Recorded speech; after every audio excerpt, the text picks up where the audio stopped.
السلام عليكم ورحمة الله وبركاته. اهلا وسهلا بكل اللي بيتابعونا على قناة تاكسي، كل اللي بيشوفونا لأول مرة. بوكس الترطيب الشتوي، هقول لكم النهاردة على كل الحاجات اللي انت ممكن تحتاجوها في الترطيب الشتوي وبأسعار اقتصادية جدا، وفعلا كلها حاجات على قد الايد. ويلا بينا نشوف ايه هي الحاجات اللي موجودة جواه دلوقتي.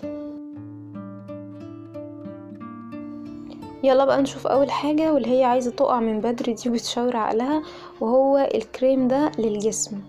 انا كنت في محل بشتري حاجات عادي، ودي كنت اول مرة اشوف فيها الكريم ده. بصراحة شكله شدني وعجبني، وحجمه لقيت ان هو كويس، يعني شكله كبير وكمان سعره ممتاز. انا النهاردة قلت لكم الحاجات كلها فعلا اسعارها تحت ال50 جنيه، وده هتلاقوا سعره ان هو حلو قوي. عجبني فيه ان هو مكتوب عليه ان هو بالجليسترين، وطبعا الجليسترين ترطيب عميق جدا للجسم.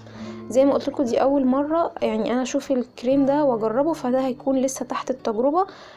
طبعا المرطبات دي كلها جبتها علشان خاطر فصل الشتاء البشرة بتبقى فظيعة وبتميل فعلا للجفاف بشكل فظيع وبتقشر، فبنحتاج مرطبات كتير جدا حتى لو انتي بشرتك دهنية. الكريم ده تقريبا سعره كان 15 او 17 جنيه. وتاني حاجة معايا، ودي اساسي في فصل الشتاء يا جماعة، كل ما يجي الشتاء كده لازم اجهز ازازة الجليسرين دي. بجيب الجليسرين سايب علشان خاطر بضيفله ليمون. طبعا بيكون الترطيب اعمق بكتير، والليمون كمان عشان خاطر بقى ايه البشرة ما تقشرش جامد، وكمان ما تكونش ناشفة ومشدودة. وانا بستخدمه اكتر حاجة الجليسرين للرجل، يعني الرجل كلها عموما، لكن بصراحة بقية الجسم هو بيكون تقيل جدا. وببتدي ان انا لما بحطه برجه كده وقت كل استخدام، وده بشتريه من عند بتاع المنظفات. بقوله ان انا عايزة بجيب 8 كيلو. دلوقتي وصل يا جماعة سعره ل12 و13 جنيه، اللي انا كنت بجيبه ب5 و7 جنيه. بس يعني هتظل الحاجات دي اسعارها برضو اقتصادية وكويسة. هكلمكم دلوقتي على كريم المفضل في الشتاء وفي الصيف، بس طبعا في الشتاء اكتر، وهو كريم دليكات بزبدة الكاكاو من ماي واي.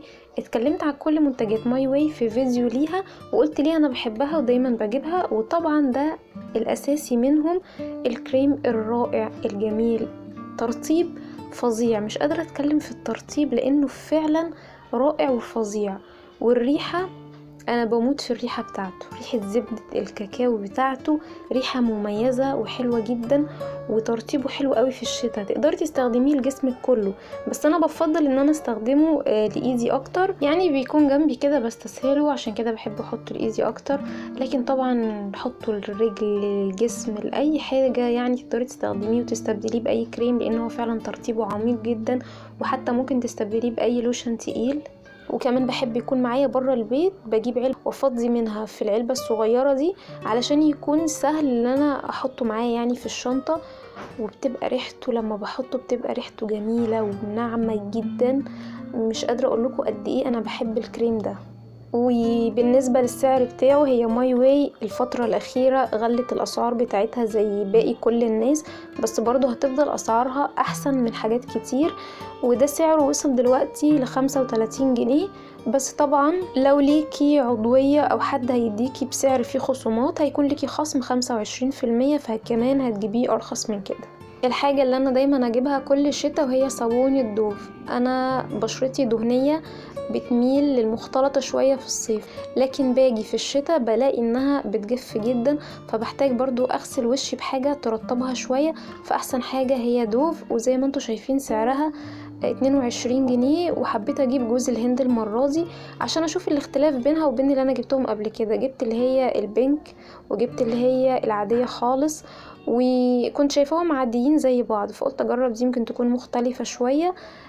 بس ده اساسي لازم اجيبها، لان دوف ممتازة في التنظيف والترطيب. واللي انا اول مرة هجربه المرة دي وهو الشاور بتاع فا، لان انا بصراحة زعلانة من شركة ماي واي جدا، لان اكتر شاورات بحبها ودايما بجيبها وبكررها حتى لو استخدمت حاجات تانية، وهي بتاعت فروتي ميلكي اللي هي بالفراولة وبجوز الهند، تحفة. بقالي 3 شهور دلوقتي مستنية ان هم ينزلوه، بس ما نزلوهوش. هنزلكوا انا بقى صورتهم هنا. دول كانوا تحفة في الترطيب والريحة والرغوة والتنظيف. جمال بمعنى الكلمة.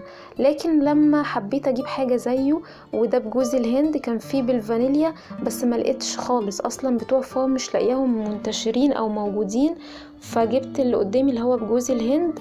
عملت سيرج على الشاورات اللي هي قريبة من ملمسهم اللي هو كريمي يعني في الشاور، لقيت فطبعا كان لازم اجيبه واجربه لان هو بجوز الهند وملمسه حلو قريبين من التانيين. وده جبته سعره كان ب38 جنيه. ترطيب الرجل اللي هي مش عارفة، دايما بقول الرجل والقدم، اللي هي كعب رجلينا يا جماعة، كعب الرجل من تحت. ده ماي فوت من ماي واي، ملمسه كريمي بس مش قادرة اقول لكم قد ايه هو عميق. اكتر حتة طبعا بتتبهدل في جسمنا كلها وهي رجلنا من تحت اللي هو، بس ده قد ايه هو جميل. انا فعلا يعني عجبني جدا، يخلي الرجل ناعمة قوي. الرجل بتبقى ناعمة وطرية لما بكون ماشية كده، ما بلاقيش انها مشدودة وناشفة ومضايقاني، لا ناعمة وطرية جدا. بس كنت جايبة قبليه كريم جلايسوليد، مش خالص تستخدميه لجسمك. الناس اللي بتشكر فيه وتقول للجسم، لا اطلاقا يا جماعة، ده ملمسه فازليني من الدرجة الاولى واكتر من الفازلين كمان. معرفش ايه التركيبة التقيلة جدا. ده مش للبشرة خالص ولا للجسم، ده للرجل، للركب، للكوع، للاماكن اللي هي العنيفة في الجسم دي. فعشان كده كنت جايباه لرجلي برضو، عشان لو حبيت احطه بالليل البس شراب يديني ترطيب اعمق في الرجل، عشان الجسم بالنسبة لي بيكون مشدود بشكل مش طبيعي، مشدود، احس انه في شدة غريبة كده. فبس ماي فوت لا، فظيع فظيع فظيع صحيح. واسعارهم ماي فوت ده كان ب15 او 14، وجلايسوليد برضو نفس السعر. الفازلين ده بقى ايه، خليه معاكي اساسي في الشتاء. جلايسوليد اتقل من الفازلين البيور، يعني الفازلين اللي هو الاصلي، لا جلايسوليد اتقل منه بكتير.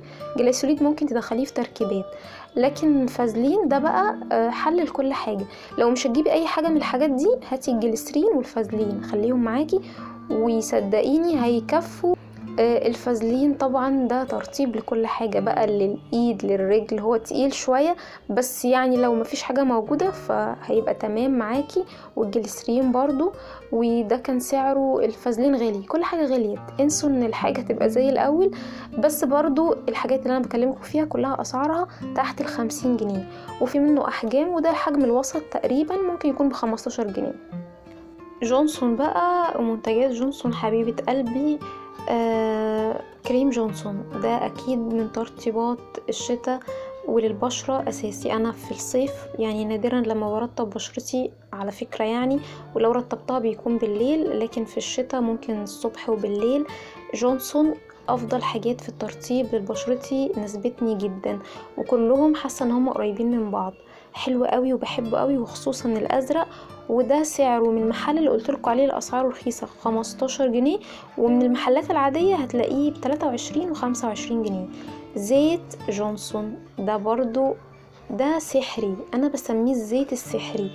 انا قلتلكوا ان بشرتي في الشتاء بتبقى فعلا مشدوده وناشفه فعلا جامد يا جماعه، اللي زيي هيحب الزيت ده قوي قوي قوي. حلو لو عملتي شيفنج، وحلو جدا في الشتاء لان انا بشرتي ممكن كمان تقشر لما بحطه. لا مفيش الكلام ده، بتبقى طرية جدا وناعمة وكأني مفيش اي حاجة. الحرارة العالية بتأثر جدا على جسمنا والله. بصوا هو فاضل فيه شوية، مرضتش اجيب واحد جديد الا لما ده يخلص، لان رحت اجيب اللي هو الحجم الكبير لقيته بيقولي ب50 جنيه بعد ما كان ب37 جنيه.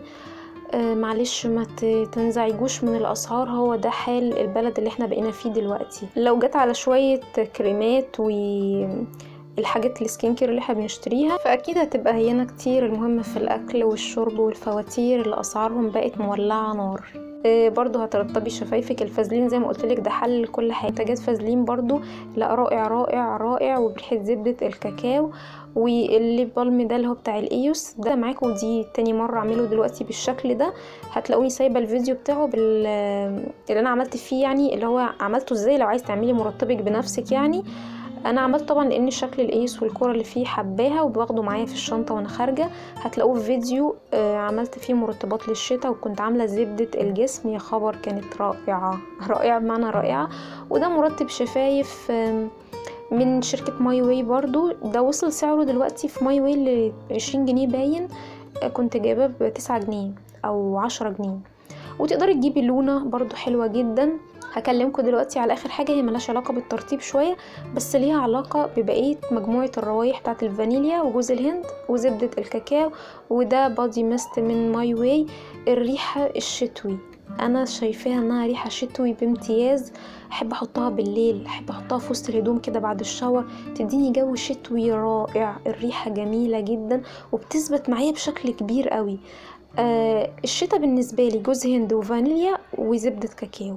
الناس اللي بتحب الريحة دي هتحب المجموعة اللي قدامي دي جدا جدا جدا زي ما انا حباها.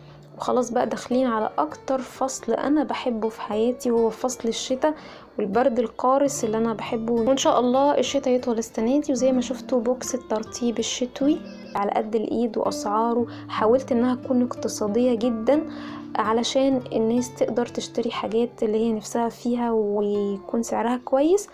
وبعتذر لو انا بتأخر في الفيديوهات يا جماعة، كان ظروف صحية شديدة شوية ما قدرتش انزل الاسبوع اللي فات. واشوفكم على خير وبخير ان شاء الله كل يوم خميس.